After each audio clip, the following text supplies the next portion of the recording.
Good morning, national readers. I'm Sophie and I'm joined by Xander Richards today, one of our political reporters. How's it going, Xander?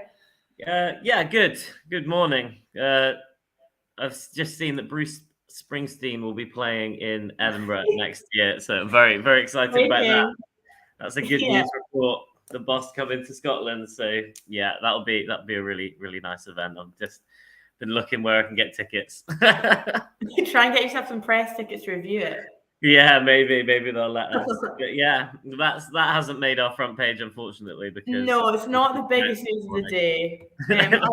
Our front page this morning is leading on Rishi Sunak. So obviously, with the leadership contest, Rishi Sunak is running for Tory leader, but back in 2017, I think it was, in an interview with The Express, he made some comments about Scottish independence and how a referendum should wait until after Brexit.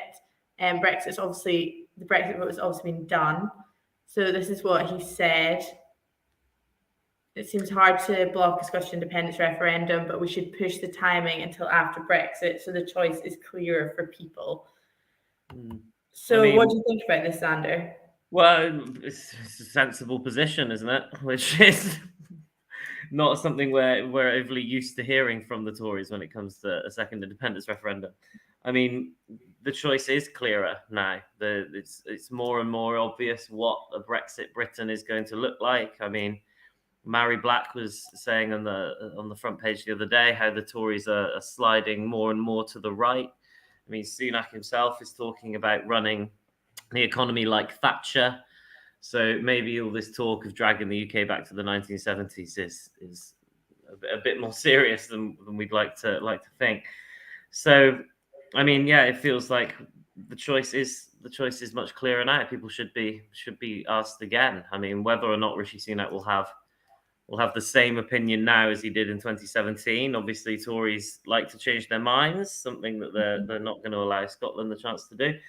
But the Tory leadership contest now, they're all determined to refuse indyref 2 stronger than the other guys just refused indyref 2. So, I mean, I don't think we'll be hearing any of them actually even making comments even close to what Sunak was saying in 2017 in this leadership. No.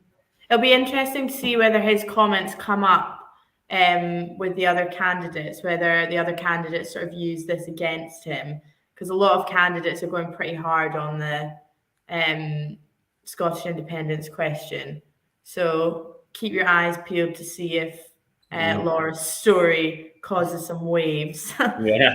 I mean, who can be the strongest anti-independence voice? I mean, Penny Mordaunt, who came second yesterday in the ballot of MPs. I mean, so there were 8 MPs in the running to become Prime Minister yesterday, and then the results were announced in the evening. 2 of them, Jeremy Hunt and Zahawi, yeah, obviously didn't make the cut. Jeremy Hunt actually got fewer votes. He just got 18 votes. Fewer votes than he got nominations. So people obviously changed their mind about him pretty quickly. So yeah, we're down to 6. Rishi Sunak is out in front with 88 MPs backing him. Penny Mordaunt second on 67. But the polling of Conservative Party members suggests that Penny Mordaunt might be in for a victory here. She well, a big victory as well. I think they're predicting currently. So there's another vote today, with the results announced at 3 p.m. So anyone with less than 30 votes today will be culled from the contest. So Suella Braverman is probably one to look out for because she just hit the threshold yesterday. But yeah, we'll bring you all the latest on that today. Yeah, as the Tories vote for the UK's next Prime Minister, which we love it. Let 200,000 people get a vote on the next Prime Minister.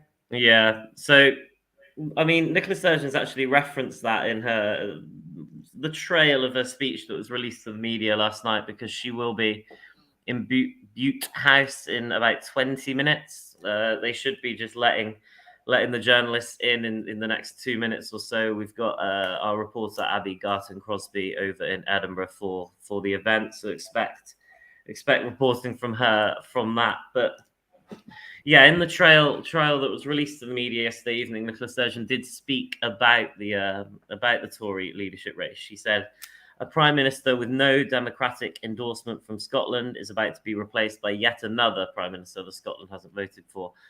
So it does seem quite a timely release of this democratic renewal paper that she will be publishing, as I said, in the next 20 minutes. What are we expecting from this paper, Sophie? Well, so it's titled "Renewing Democracy Through Independence." So I guess the first paper was released last month, and in that they sort of talked about the economic areas where the UK is outperformed by other independent European nations.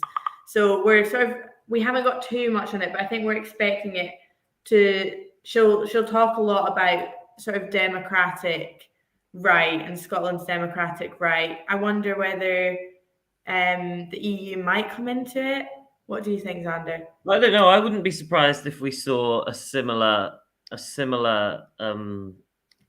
kind of layout, a similar kind of format to the previous paper, which, as you said, compared the UK's economic performance against similar Northern European nations. I wouldn't be surprised if we saw a similar thing, a comparison of the first past the post system, which we used at Westminster, which obviously gave Boris Johnson something like an 80-seat majority, despite having just like 43% of the popular vote, versus a system like is used in the Holyrood elections, where it's much more proportionally representative. So 47% of the vote the SNP got, and then about 49% of the seats, something like that. So I wouldn't be surprised to see some comparisons of voting systems and their outcomes in this push for a democratic renewal. I mean, there has been talk of trying to change the Westminster voting system to proportional representation, but I mean, the UK had a referendum on it,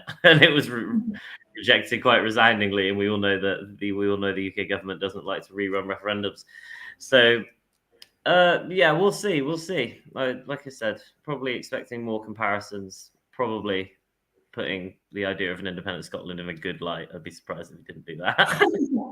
Yeah, well, that would be a shocker. That would be a shocker. I think everyone would be surprised.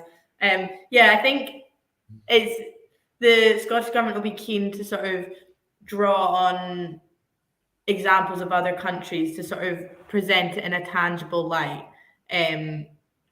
So yeah, it'll be interesting to see which examples they come up with. But as we say, you'll be able to watch that in around 19 minutes. It's being streamed on the roughly. It's being streamed on the Scottish government's Twitter, I believe. But yeah, we'll have all the very latest. So come to the National for that.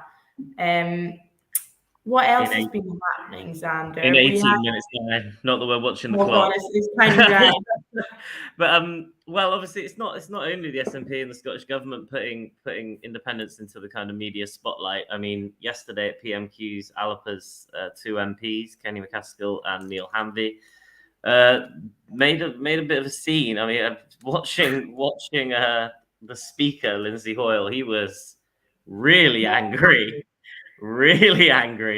And yeah, I mean, so that's really put the spotlight on independence. Their protest at the well, they sent a letter at the same time as doing the protest, didn't they? They obviously coordinated it, and they were hitting out at the undemocratic, which ties in exactly with what Nicola Sturgeon's saying today, how undemocratic it is for a Tory party to elect its leader, and then the UK obviously automatically gets a new prime minister, and they'll have far more of a say on Scottish independence than anyone in Scotland will be allowed to. So yeah, it's really interesting that we've got both parties kind of saying the same thing at the same time. It seems that we are, even if it's accidental, seeing a bit of a unified message coming out of the two main Greens are in government as well, but Alpa obviously have much more of a focus on independence than the Greens do. But Leslie Riddoch, columnist, has actually written her column today on the SNP's need to perhaps take a different tack in Westminster, and that's proving really popular. Actually, there's lots and lots of people reading that, and so if people want to go onto our website or pick up a paper and have a look at what Leslie's got to say on that, she's saying the business as usual simply won't work. She has a little look at McCaskill and Hamby's protests and what the SNP could do down in Westminster to maybe have a bit more of an impact. It does feel often that they just get brushed aside, the concerns. It was definitely a really interesting tactic, and it's definitely made it's definitely caught people's attention. I mean, yesterday it was one of the story on the Alba MPs being escorted out of the Commons was one of our top read stories, and people were searching for it. So it's really caused some waves across the country, and it would have been shown on the 6 o'clock news and things like that. So it's definitely an interesting tactic to get people talking, and sort of, then there was sort of on Google, people were searching, who are Alba, blah, blah, blah, blah, blah, blah. So it's not just within Scotland that's generated questions, which is quite interesting. So I think Lesley Riddoch definitely has a point there with her suggestion that they change it up, because it has certainly caused some waves. Yeah. Well, with 15 minutes to go, we better go. As I said, not that we're watching the clock or anything, but 15 minutes. No. We will have reports, we'll have video. As I said, Abby Garton Crosby's down on the scene, so she'll be there at the launch. We'll be going through this paper, picking out the key points. So everything you'll need to know for the rest of the day's news. Obviously, the Tory leadership election second round. It's busy. So everything you'll need on the national.scot, and we better get back to work. Let's go. We better go. Have a good day, everyone. All right, thank you.